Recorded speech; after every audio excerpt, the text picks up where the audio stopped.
Idaho, home to majestic landscapes, resilient people, and an economy rooted in the land. But behind the postcard-perfect scenery, a quiet storm is brewing, and it starts at the border. In Idaho, timber is more than tradition. It's survival.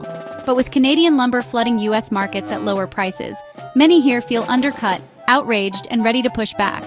Idaho's lumber industry employs thousands and fuels small-town economies. For decades, it was a dependable backbone.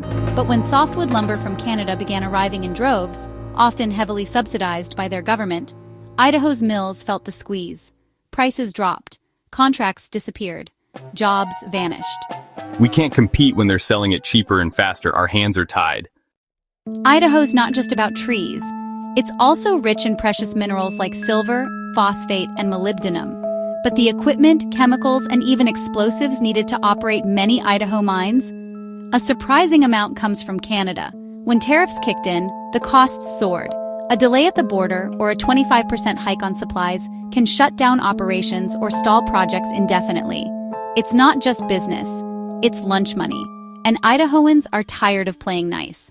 You know Idaho for its potatoes, but the state also produces massive quantities of wheat, barley, sugar beets, hops, and dairy.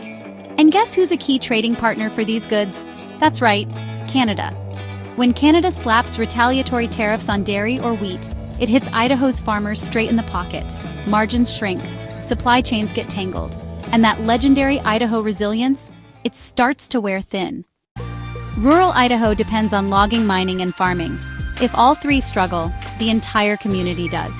The trade war hasn't just strained business, it's changed daily life.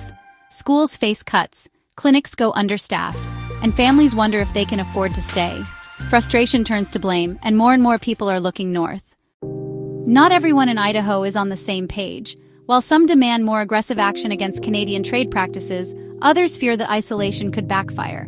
We need the markets, we need the partnerships, but we also need to protect our own. Where's the balance? In Idaho, the question isn't whether Canada is the enemy, it's whether the fight is worth the fallout.